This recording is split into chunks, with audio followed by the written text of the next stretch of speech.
Hello guys, how are you. I hope आप अच्छे होंगे और आपकी पढ़ाइयाँ चल रही होंगी। ठीक है, हमने आपको बताया हुआ था कि मध्य प्रदेश सामान्य ज्ञान पे हमने एक सीरीज स्टार्ट की है, जिसका जो पहला भाग था हमारा प्राचीन इतिहास, उसका एक सेक्शन हमने कल देखा हुआ है। ठीक है, आज हमको आगे बढ़ना है। हमने ये बताया हुआ था कल के वीडियो में कि प्राचीन इतिहास को कैसे हम दो भागों में बांट रहे हैं, प्रागैतिहासिक काल और आद्य ऐतिहासिक काल। ठीक है, क्या उसमें अंतर है, ये सारी चीज़ें हमने कल बताया हुआ है। ठीक है, कल हमने कवर किया था कि पूरा पाषाण काल को कल हमने देखा था कि प्रागैतिहासिक काल को तीन भागों में बांटा गया है। पूरा पाषाण काल, ठीक है, मध्य पाषाण काल और नवपाषाण काल, तीन है। ठीक है, कल हमने पूरा पाषाण काल देखा था, मध्य प्रदेश में पूरा पाषाण काल में क्या स्थितियां थी। ठीक है, अब आ जाते हैं आज मध्य पाषाण काल और नवपाषाण काल। ठीक है, हमने आपको बताया था प्रागैतिहासिक जो होता है काल, उसका मतलब क्या होता है। इसका मतलब ये होता है कि हमारे पास किसी भी चीज़ के लिखित प्रमाण नहीं है। ठीक है, सबसे बड़ी समस्या यही है कि हमारे पास किसी भी चीज़ का लिखित प्रमाण नहीं। जब लिखित प्रमाण नहीं है तो कोई भी चीज़ के बारे में हम केवल अनुमान लगा सकते हैं। ठीक है, तो चलिए आगे देखते हैं। मध्य पाषाण काल, तो एक वर्ड आता है इंपॉर्टेंट है, बड़ा शिमला। ठीक है, ये क्या था, मध्य पाषाण कालीन के समय की बात है। मध्य प्रदेश में यह एक पहाड़ी है जो कि कहाँ पे है, जबलपुर में स्थित है। ठीक है, और यहाँ पे क्या मिला था, यहाँ बड़ी मात्रा में शस्त्र मिले थे और इस कारण ये जो पहाड़ी है ये बहुत ज़्यादा इम्पॉर्टेंट हो जाती है। ठीक है, भीमबेटका के संबंध में हमने बताया था। ठीक है, दूसरी बात चले आइए यहाँ पे कि मध्य पाषाण काल में भी भीमबेटका का बहुत इंपॉर्टेंट रोल रहा है। यहाँ पे मध्य पाषाण कालीन उपकरण एवं ब्लेड अवयव प्राप्त हुए और इसकी खोज जो है किसने की थी, बीबी मिश्रा ने की थी। इसकी खोज किसने की थी, बीबी मिश्रा ने की थी। ये कहाँ पे है, ये भीमबेटका के संबंध में हम बात कर रहे हैं। ठीक है, चलिए और आगे चलते हैं। आदमगढ़, ये भी इम्पोर्टेंट हो जाता है। ये जो है होशंगाबाद ज़िले में स्थित है और इसकी खोज जो है आरबी जोशी ने की थी। ठीक है, किस सन में की थी, 1964 में की थी। अब इम्पॉर्टेंट ये है कि हम इसको पढ़ क्यों रहे हैं, आदमगढ़ के बारे में हम पढ़ क्यों रहे हैं मध्य पाषाण काल, जबकि हम मध्य प्रदेश के बारे में जब देख रहे हैं तो इसलिए देख रहे हैं कि ये इम्पॉर्टेंट इसलिए हो जाता है क्योंकि यहाँ 25,000 लघु पाषाण उपकरण मिले थे। मतलब पत्थर के जो है 25,000 लगभग उपकरण मिले थे, जिसका उपयोग पहले के लोग, इट मीन्स मध्य पाषाण कालीन लोग करते रहे होंगे।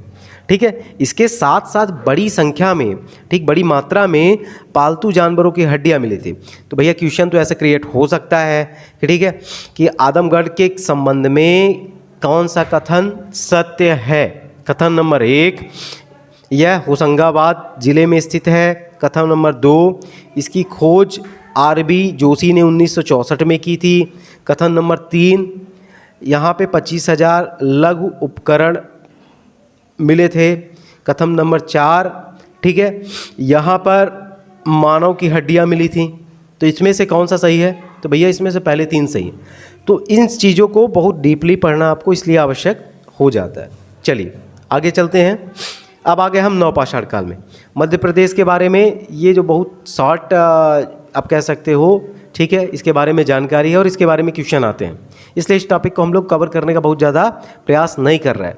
अब हमको आगे के टॉपिक में ध्यान देना होगा। वो जो वीडियोज़ आने वाली हैं वो थोड़ी लंबी होंगी, वो डिस्क्रिप्टिव होंगी, क्योंकि चूँकि इससे क्वेश्चन बहुत ज़्यादा बनते नहीं हैं।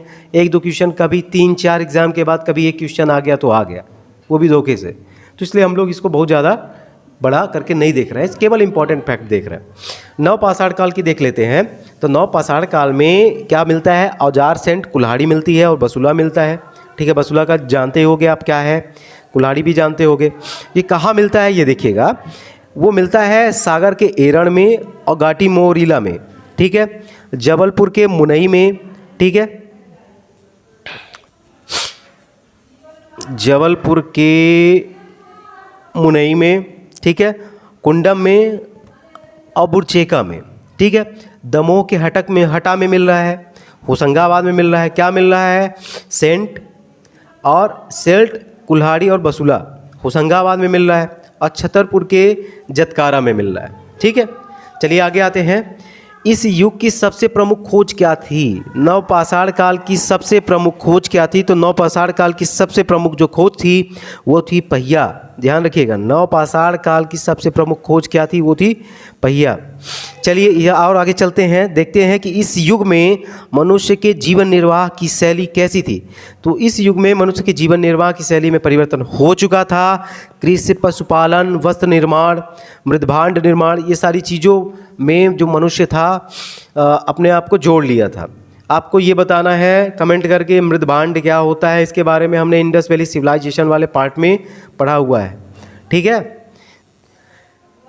कल जो हम लोग मध्य प्रदेश के बारे में पढ़ेंगे वो टॉपिक इम्पॉर्टेंट हो जाएंगे। ये हमारा जो था इसको हमने आज कवर किया है वो हो गया हमारा प्रागैतिहासिक काल।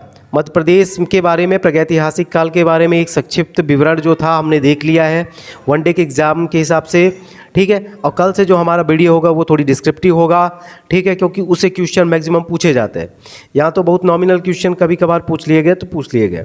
वीडियो कैसा लगा? अगर आपको हेल्पफुल लगा तो उसे लाइक करिए, कमेंट करिए और शेयर करिए। शेयर उनके साथ करिए जो सीरियस होकर तैयारी कर रहे हैं और जिनको रियल में इसकी आवश्यकता है। ठीक है, तब तक के लिए धन्यवाद।